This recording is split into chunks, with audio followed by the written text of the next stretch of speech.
Dan pemirsa, gambar di kiri atas layar kaca Anda adalah dari kawasan Simpang Ampera. Kalau kita lihat memang situasi dan kondisi terkini masih terpantau padat, terutama dari arah timur ke barat dan didominasi oleh kendaraan roda 4 atau mobil. Dan kita akan lihat di kanan atas layar kaca Anda, ini adalah kawasan Simpang Fatmawati. Kawasan Simpang Fatmawati ini dilihat lebih terpantau di Simpang Selipi Jakarta Barat, pemirsa maksud kami, ini lebih terpantau ramai lancar dibandingkan dengan JPO Gatot Subroto di Jakarta Selatan. Kemudian kita akan beralih ke pojok kiri bawah di Simpang Semanggi Jakarta Selatan.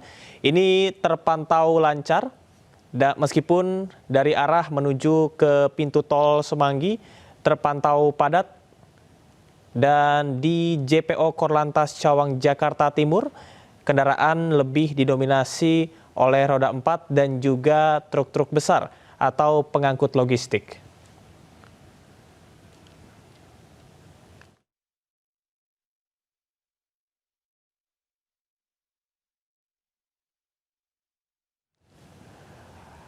Pemirsa, imbas hujan deras sejak sore, jalanan Jakarta dikepung oleh macet.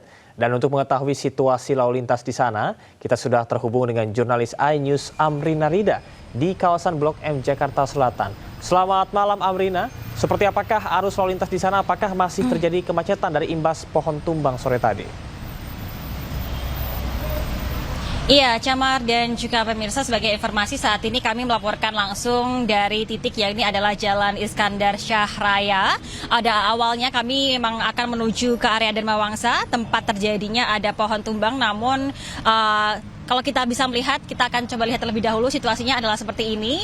Terjadi adanya penumpukan kendaraan dan juga kemacetan sehingga kami sudah lebih dari 1 jam, 1,5 jam begitu ya, dari area Blok M masih terjebak di area Jalan Iskandar Syah Raya ini dan belum bisa menuju ke arah Jalan Dharma Wangsa yang merupakan lokasi dari tumbangnya pohon kemarin sore. Dan ini adalah situasinya, Camar dan juga pemirsa, bagaimana kita bisa melihat bahwa dari 3 lajur jalan di Jalan Iskandar Syah Raya ini untuk mobil memenuhi semua jalur dan juga memang untuk kondisi sangat padat merayap, dan juga untuk kendaraan ini pun juga belum bisa berjalan ataupun juga melaju dengan kecepatan normal, Camar dan juga pemirsa.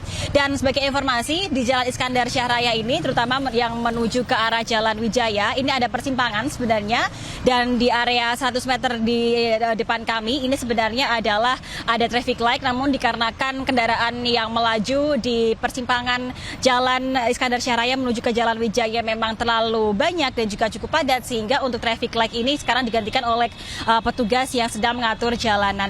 Dan Camar, tentunya bagi masyarakat yang akan menuju ke area Blok M ini dihimbau untuk mencari alternatif jalan lainnya, karena berdasarkan pantauan kami untuk Jalan Iskandar Syah Raya menuju ke arah Jalan Brawijaya ini nampaknya masih akan padat dan juga kendaraan masih belum bisa melaju dengan kecepatan normal. Sementara demikian, kembali ke Anda, Camar. Situasi di sekitar Blok M ini masih terpantau padat. Terima kasih rekan Amrina, selamat bertugas kembali. Pemirsa, hujan deras disertai angin kencang tengah melanda Jakarta dan sekitarnya beberapa hari belakangan ini. Lantas apakah antisipasi yang harus dilakukan oleh warga? Untuk membahas lebih lengkapnya, kita sudah tersambung dengan perakiraan senior BMKG Rifda Novi Karani. Selamat malam, Mbak Rifda. Ya, selamat malam, Mas. Baik, Mbak Rifda, ini kita sudah melihat situasi di 2 hari terakhir berturut-turut Jakarta dilanda hujan besar dan juga angin kencang. Bahkan sore tadi ada korban tewas. Sampai kapan kira-kira cuaca ekstrim ini akan terjadi, terutama di Jakarta? Iya, dapat kami sampaikan memang tim penghujan, dan dapat kami sampaikan untuk paling tidak untuk 3 hari ke depan ya, paling tidak untuk 3 hari ke depan masih terdapat potensi hujan yang cukup tinggi untuk wilayah Jakarta secara umum, dengan intensitas bervariasi, ada yang dengan intensitas sedang bahkan dengan intensitas lebat. Maka memang perlu diantisipasi dalam beberapa hari ke depan, di mana kemungkinan potensi cuaca ekstrim, hujan yang disertai dengan kilat atau petir serta angin kencang juga masih perlu diantisipasi, terutama pada periode siang hingga menjelang malam hari. Baik, Kemudian untuk Mbak Rifda, tadi kita sudah lihat bersama bahwasannya ada sejumlah langkah-langkah yang dilakukan oleh masyarakat agar bisa menghindari cuaca ekstrim. Salah satunya adalah menghindari kegiatan di luar ruangan. Tapi kalau dari BMKG, apakah sudah ada perkiraan puncak musim hujan di wilayah Jakarta sampai kapan? ya, untuk perakiraan puncak musim hujan untuk wilayah Jakarta diperkirakan November hingga Desember 2025 ini. Itu yang dari perkiraan secara klimatologisnya periode bulan November hingga Desember di depan. Oke, seringkali meskipun BMKG menyebut bahwasanya sampai dengan bulan Desember, tapi biasanya Januari di awal tahun ini masih hujan. Apa yang menyebabkan hal tersebut, Mbak Rifda?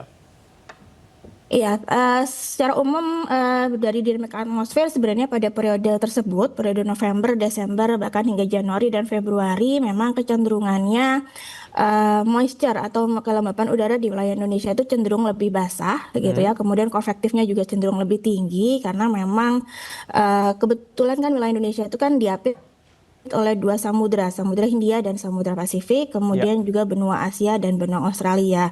Sehingga pada periode-periode tersebut yang berkontribusi signifikan terhadap kondisi cuaca di wilayah Indonesia adalah dari benua Asia dan Samudra Hindia, di mana wilayah ini yang membawa massa udara besar atau massa udara yang cukup basah gitu ya, sehingga memudahkan terjadinya pertumbuhan awan-awan hujan.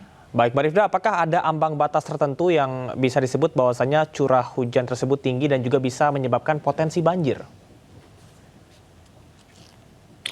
Ya, secara umum di BMKG sendiri memberikan batasan atau memberikan kriteria terhadap curah hujan yang terukur gitu ya. Kalau biasanya di atas 50 mm, kami katakan itu sudah curah hujan yang terukur adalah hujan lebat.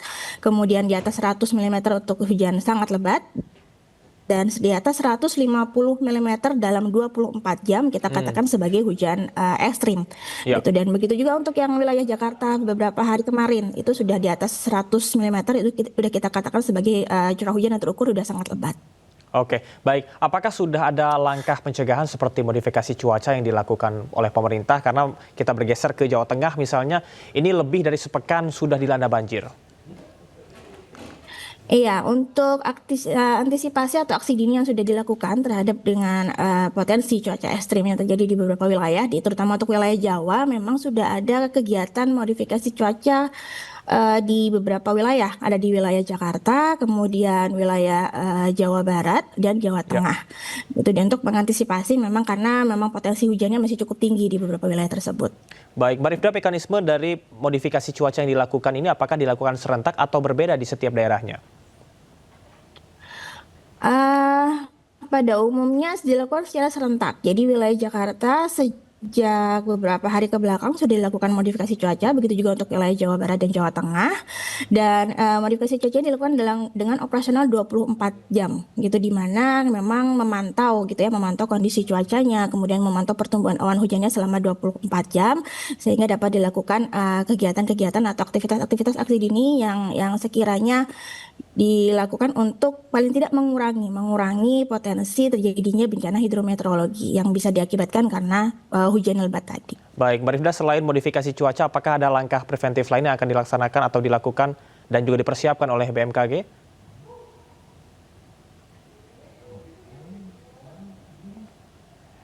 Iya, pemirsa, nampaknya kami... Ya, sebenarnya dari sistem peringatan dini yang sudah kami keluarkan. Oke, Mbak Rifda, terima kasih banyak atas informasi yang sudah disampaikan dan kita berharap bahwasanya modifikasi cuaca yang dilakukan oleh BMKG beserta dengan langkah-langkah lain bisa efektif untuk mencegah terjadinya hujan deras di berbagai wilayah di Indonesia yang menyebabkan banjir. Terima kasih, selamat bertugas kembali.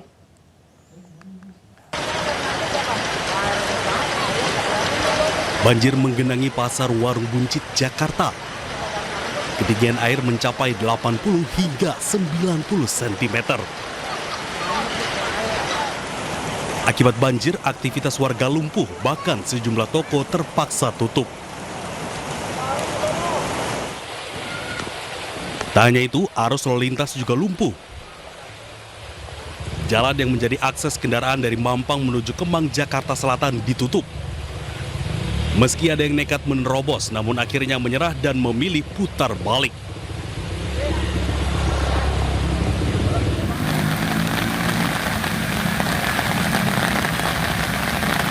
Banjir juga melanda Jalan Dharma Wangsa, Kelurahan Pulo, Kebayoran Baru, Jakarta Selatan.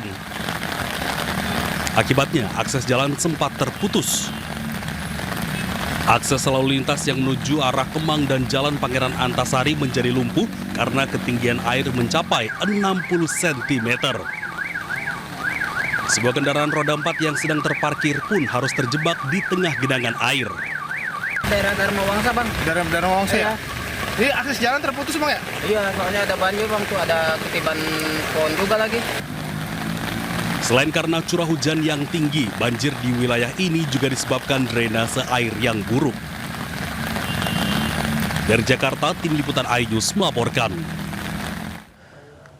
Gubernur Jakarta Pramono Anung memastikan pemerintah Provinsi Jakarta bergerak cepat dalam menangani banjir maupun genangan air di sejumlah ruas jalan selama musim hujan. Menurut Pramono, penanganan banjir yang dilakukan oleh Pemprov Jakarta berjalan relatif lebih cepat dibandingkan dengan daerah yang lain. Jadi semua genangan di Jakarta ini pasti ada. Nggak mungkin hujan terus nggak ada genangan sama sekali. Tetapi Jakarta akan merespon dengan baik dan cepat. Seperti yang saya janjikan berulang kali, kemarin sebelum hujan, semua air saya minta untuk dipompa. Jadi sumber daya air sekarang ini 600 pompa yang kemarin dipersiapkan dan alhamdulillah, kalau mohon maaf bukan apa-apa, kalau dibandingkan dengan daerah-daerah sekitar, Jakarta pasti lebih cepat penanganannya.